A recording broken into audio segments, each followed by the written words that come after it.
Hi Sagittarius and Sagittarius Rising. Here is your horoscope for June 2025. I'm Astrologer Joseph Anthony. All right, get ready because this is going to be a very important month. We have 4 planets changing signs, and one of them happens to be your ruling planet, Jupiter, right there. So it begins the month in Gemini, but within the first 9 days, 10 days, Jupiter will be leaving Gemini and going into Cancer and into your 8th house of transformation. So there's going to be a lot to talk about here when Jupiter enters your 8th house. And that's pretty big when your ruler does that. But then we also have Mars switching signs from Leo going into Virgo into the 10th house of career. I'll talk about that shortly. We have Mercury, which is kind of normal. It moves once a month, sometimes twice. But Mercury is going to be leaving Gemini, going into your 8th house as well. And of course, Venus.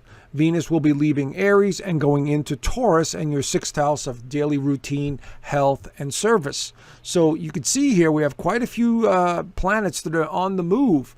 And last month we had Saturn that left Pisces and now is in Aries in your 5th house. Now the last time Saturn was in Aries was 29 years ago. So think back 29 years ago and what you were going through and some of the lessons you had to learn at that point, and now you might be revisiting some of them with a new, with a new look, a new lens. Anyway, if you're a Sagittarius rising or a sun sign Sagittarius, this is a very general sun sign reading using Western astrology, using the tropical whole house system. Okay, because your birth chart and your birth date is going to be completely different. But this will give you at least an understanding of the dynamics at play of a Sagittarius or a Sagittarius rising. So let's get started here and talk about what I see here. So we start off the month.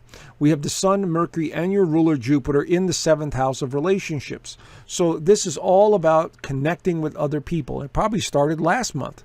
So this month, it continues that pattern. And so socializing, interacting, enjoying the company of other people, this seems to be the trend as we start off the month of June. Okay, Mars is in a very strong position as well in your 9th house, so you're having more fun, or at least you're being more playful, and you're viewing things from a different perspective. And so things really start moving along. But as we begin the month, we also have Venus, which is the planet of pleasure, but also partnerships. It's finally leaving Aries after its long retrograde, and now is in Taurus. Now, Venus in Taurus works well.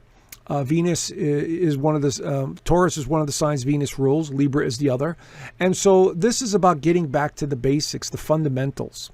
Venus in Taurus has a lot to do with money. It has a lot to do with the material side of life. So you're going to find yourself thinking more about investments, money, especially since it's entering your 6th house of work and service and daily routine. So you're going to find yourself being very repetitive, or whatever you're doing for work, you might find you're making more money. Or you're looking for a job, there's a good chance you'll get it, or a promotion or something along those lines. Now, be careful with Venus and Taurus in the 6th house, because there could be a tendency to overindulge. Venus in Taurus likes to eat. And so you might find yourself drinking or eating more than normal. So be careful here. So for the next 5.5 weeks, as Venus makes its way through that 6th house, it'll help you. But at the same time, it's asking you to slow down, enjoy the small things and the simple things, but also be careful of overindulging. All right? So then we have Mercury entering Cancer. Now the dynamics really start to change, because Mercury entering Cancer, it's on the 8th into the 9th. Basically now the mindset goes to emotions, nostalgia, feelings. And Mercury doesn't work that well in Cancer. Everything is kept inside and you feel everything, but you don't want to express it. And it's in the 8th house. The 8th house is the secretive house. It's a house that doesn't want to share secrets and things that are hidden. So this could be for 3 weeks as Mercury makes its way through Cancer. a time where you don't want to really share your thoughts and your feelings, and so you might find yourself withdrawing a little bit. Now, you'll notice that Jupiter is there too. So late on the 9th into the 10th, Jupiter enters Cancer. Jupiter is your ruler. The last time Jupiter was in Cancer was 12 years ago. And so it returns to the 8th house. Again, Jupiter in Cancer is that same kind of energy of feeling, emotion, sensitivity. But Jupiter works very well in Cancer. It is exalted. And so it means it flows a little easier. Your excitement and joy is more leveled off. And you value things more on an emotional level. So for the whole year, going through this 8th house, Jupiter is going to bring a lot of things pertaining to family, anything to do with real estate, because Cancer rules real estate, anything to do with finances or other people's finances, or loans like mortgages and home equity loans, or any of that stuff falls under this umbrella with Jupiter in the 8th house in Cancer. So it's going to be a very nostalgic time as well, Jupiter making its way through the 8th house. For the whole year, you're feeling nostalgic about family members, possibly even mother, because Cancer is associated with the mother, you see. So this is the beginning stages of a year-long sort of transformation, psychological, emotional, nostalgic, wanting to change your home environment as well, maybe doing some remodeling or refinancing of some kind, or maybe buying more houses, or your investments in real estate in some way. This could benefit you in the long run. Okay, so it really depends on your own actual birth chart. So the full moon this month is also in Sagittarius, and this happens on the 11th actually. But for the purposes of this chart, I used it so I could see it better in the first house. It's going to happen at 20 degrees of Sagittarius. So wherever that is in your actual birth chart, that's the area that's going to light up. But because it's the first house of identity and self, you are coming to some sort of awareness in your life about yourself and how you connect with others. And between the Mercury and Jupiter in Cancer and the 8th house of deep psychological change and this full moon, which is associated with Cancer, this is going to bring to light something very important in your life. And it could be something to do with a loved one or somebody you've just recently lost, something to do with your home environment, something to do with your kids, because we have planets lighting up the 5th house here as well. Or just overall, your overall thinking about life and just like, you know what, I want to change. I want to do something different. I'm tired of doing the same repetitive thing over and over again. So you may be contemplating many different things this month and which direction to go and how to do it and so on. So this is a great month for contemplating all of that stuff. Okay. And so you'll get an opportunity to put the wheels in motion when the energy shifts even more. Now, there is really nothing holding you back this month and next month because, there's almost all the planets are direct except for Pluto, which is not a big deal because it's so far from the sun, it is retrograde half the year. So, but this is in your 3rd house of communication. So you might find yourself, wanting to move forward and driving to move forward, but there might be some hesitation because of this full moon and this energy in the 8th house. So, but this is a transition month for sure. Now, this is where it gets a little tricky because Jupiter, your ruler, is going to be squaring Saturn.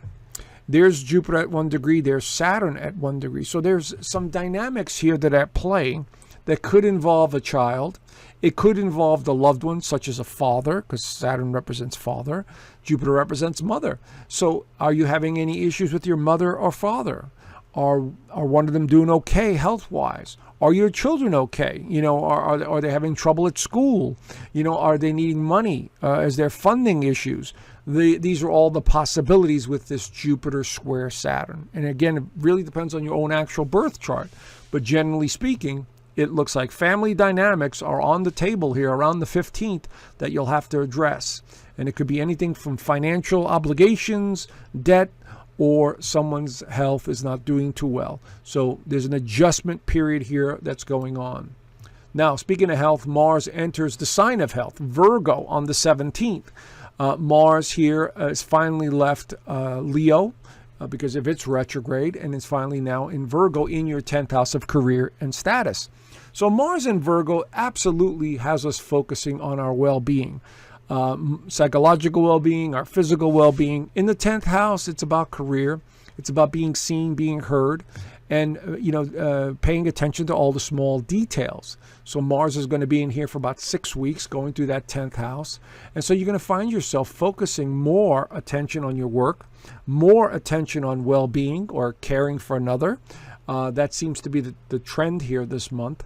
It could be even a pet, So this is going to be a very interesting dynamic with Mars going through here. But the one thing about Mars in Virgo, we tend to have more anxiety. We tend to be more nervous oriented. We get panic attacks. So you need to be very careful because Virgo rules the nervous system.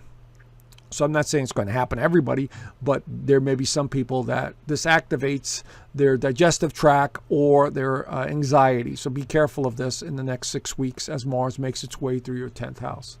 Now here's the other square. Jupiter squares Neptune. And there's Neptune at 2 degrees. There's Jupiter at 2 degrees. Now, this one is not as heavy as the square to Saturn. And so this one is more optimistic, maybe a little unrealistic. And maybe there is an ending or a completion to something, like one of your children graduating from school, or maybe having to pay for something else regarding a child, or there's something to do with a relationship in your life that is troubling you in some way. For instance, you have a spouse that cheats on you or something like that. And again, I'm just, putting it out there. I'm not saying it's happening, but again, I'm being very general here. But because the 8th house also represents sexuality. And so this could be a confusing time with another child, family member, or a loved one. So keep an eye on this. This is very tricky energy that you're having to navigate this month. Now the sun enters Cancer on the 20th and 21st, adding more dynamic to that 8th house.